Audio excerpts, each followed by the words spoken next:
तो इश्क ऐसी चीज़ है कि इश्क में कोई पागल बना, कोई मजनू बना, कोई कातिल बना, कोई गैंगस्टर बना, तो किसी ने सहरा की खाक छानी, तो किसी ने इश्क में ताजमहल भी बनवा दिया। लेकिन आज की सच्ची घटना जो मैं आपको बताने जा रहा हूँ कि इश्क में एक युवती अपने प्रेमी से इस कदर मोहब्बत करती है कि वो चोरी करना सीख गई और प्रेमी के लिए चोरी करने लगी। प्रेमी को उसका शौक़ पूरा करने के लिए चोरी के पैसों से उसे मोटरसाइकिल भी खरीद के दिया। ये घटना है उत्तर प्रदेश के जनपद बहराइच की, जहां पर गर्लफ्रेंड को और बॉयफ्रेंड को बहराइच की पुलिस ने चोरी के इल्ज़ाम में जेल भेजा है। आइए आपको बताते हैं पूरी घटना है क्या। इस खबर को बताने का एकमात्र मकसद ये है दोस्तों कि अगर आपके घर में कोई नौकर है, अगर आपके कोई बहुत ही करीबी है जिससे आप काफ़ी दिनों से काम करवा रहे हैं या किसी को नया आपने रखा हुआ है, तो आप लोगों से गुजारिश है कि उनका थाने में जा कर के सत्यापन करवा लें, नहीं तो किसी दिन इस तरीके से आपके पीठ में छुरा घोंपा जाएगा कि आपके पास कुछ नहीं बचेगा। बहुत सारे लोग हैं जो बाहरी लोगों पर इतना भरोसा कर लेते हैं कि उनके सामने ही जेवर गहने रखते हैं, लेकिन उनको पता नहीं कि किसी दिन किसी की नीयत ख़राब हो गई, अगर आप कहीं बाहर नातेदारी रिश्तेदारी में चले गए तो यही लोग आपको कंगाल कर देंगे। पैसा एक ऐसी चीज़ है कि अगर वर्षों से कोई आपका चाहे जितना वफादार नौकर हो, पैसा जेवर और ज़रूरी चीज़ हमेशा अपने घर के नौकरों से, काम करने वालों से, बाहरी लोगों से छुपा कर रखें। इसमें बहुत ही ज़्यादा प्राइवेसी रखने की ज़रूरत है आपको, क्योंकि पैसा देख करके बहुत बड़े बड़े लोगों की भी नीयत बदल जाती है। ये सच्ची घटना जनपद बहराइच की जो मैं आपको बताने जा रहा हूँ, इससे कहीं ना कहीं आप लोगों को सबक और शिक्षा मिलेगी।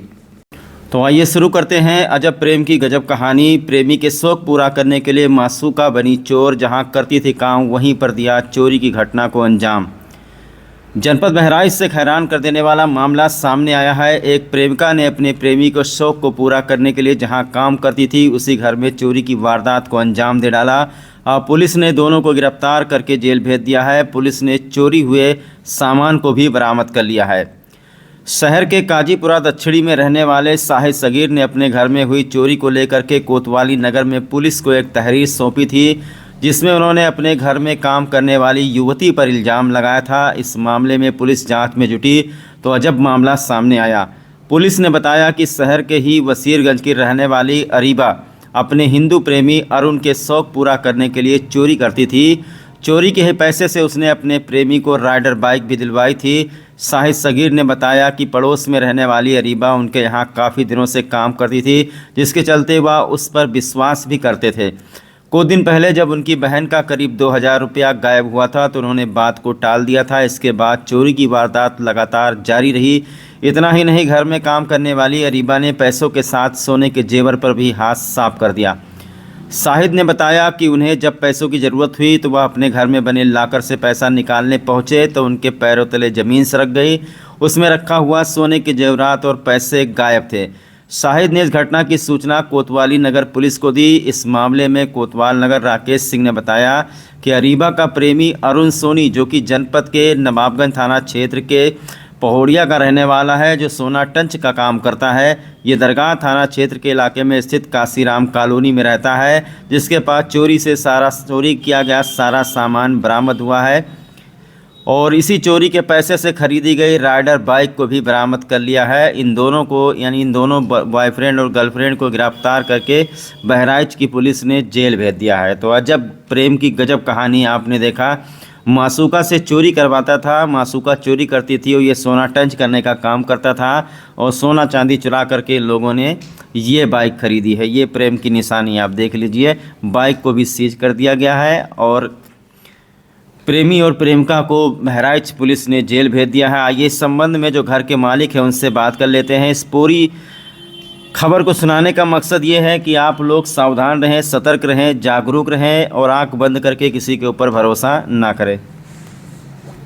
वो आकर काफी 15-15 दिन हुए लमसम। इससे पहले 2000 सिस्टर का उसे पर्स से गायब हुआ, तो मतलब अवॉइड कर दिया, ध्यान नहीं दिया कि हाँ 2000 गायब हुआ। उसके बीच में कुछ मेहमान आए, वो मेहमान के दरमियान वो उसके बाद पैसे गायब हुए और 20,000 रुपये गायब हुए। तो हमने सोचा, उसमें करीब 1,80,000 रुपये रखे हुए थे, तो हमने सोचा कि शायद हम लोगों ने खर्चा कर लिया है। फिर भी हम पापा से पूछा, हमने मम्मी से पूछा तो मम्मी कह रही हमारे पास नहीं, पापा ने कहा हमारे पास नहीं। तो फिर हमने सोचा हो सकता है काय की दुकान पे काम लगा हुआ था, तो हमने सोचा कि शायद दुकान में खर्चा हो गया होगा। फिर जब ये बात आ गई तो हमने देखा कि इस अब की इस बार हम 5 दिन पहले 55,000 रुपये लेकर आए बैंक से। 5 या 7 दिन हुए होंगे, हम 55,000 रुपये बैंक से लेकर आए। तो उसमें से हम 25,000 रुपये तो हमने वो खरीद लिया प्लाई बोर्ड जो दुकान में लगना था। फिर 10,000 की एक गड्डी रखी थी, 10,000 से यहाँ पे दवाई वाई जो भी खर्चे हुए उसमें से 700-800 रुपये बचे हुए थे। तो हमने कहा कि लाइए 20,000 में से, उसमें पैसे मांगने लगा कि आप हमें पैसे दे दीजिए लेबर। तो हमने पैसे निकालने लगा, लाइए दे दे उसको, 4,000 रुपये मांग रहा है। तो देखा उसमें से गड्डी है ही नहीं। जब गड्डी नहीं तो हमारा दिमाग ठनका, 200-200 की गड्डी थी। तो इससे पहले भी 200-200 की गड्डी गायब हुई, पूरा पैसा नहीं लेकर गए, 200-200 की गड्डी गायब हुई। ये हमारे बगल में काम करती है लड़की, उसने चुराया था। लगभग कैश चोरी हुआ था? कैश 20,000 एक चोरी हुई, 20,000 एक चोरी हुई, और 2,000 रुपये वो पहले सबसे पहले चोरी हुई थी। जेवरात हुए हैं 11 तोला, 11.5 तोला, जिसमें मम्मी का हार 5 तोले का, मम्मी का हार और 1 तोले का बुंदा था। 4 तोले का हार, 1 तोले का बुंदा था, 5 तोले का। सिस्टर का जो था वो 1 तोले का छपका था सोने का, और एक हार था 3 तोले का, एक हार था 2 तोले का। अच्छा, जिसने चुराया था वो क्यों चुराया था, क्या करते थे? वो कुछ उसका अफेयर था, लड़की अपनी आशिक को देता था, वो भी सोनारी का शायद काम करता था, जहाँ तक हमारे हम समझ में आया। और उसने अभी नई गाड़ी निकलवाई है राइडर, उसी पैसे में, और वो भी एक समझिए नॉर्मली एकदम बहुत गरीब लड़का है। और उसकी मम्मी सोना खरीदने टंच करने वाले वो भी पकड़े गए थे, वो भी छोड़ दिए गए। अब और क्यों छोड़े गए ये नहीं पता, जिसने गलाया था वो भी छोड़ दिए गए। उनकी वीडियो हमारे पास है, आपको हमने सेंड कर दिया है वीडियो। अभी ये चाहते हैं कि जो हमारे पास सामान हमारा गायब हुआ है, जो सामान गया है वो हमको मिल जाए, क्योंकि और उसके बाद भी उसमें उनके माँ बाप का भी हाथ है, लड़की के माँ बाप का हाथ है। तो लड़की के माँ बाप को हमने एप्लीकेशन में नहीं लिखा था, लेकिन अब हम ये चाहते हैं कि लड़की के माँ बाप भी उठाए जाए, ताकि जब बिना उनके इजाजत के लड़की कुछ कर नहीं सकती। यहाँ तक कि अगर कोई सामान लेकर आती थी तो माँ बाप को पूछना होता था कि ये सामान कहाँ से है। कोई 10,000 15,000 रुपए का कैसे सामान लेकर आ सकता है 800 रुपए का, अगर वो काम कर रही है।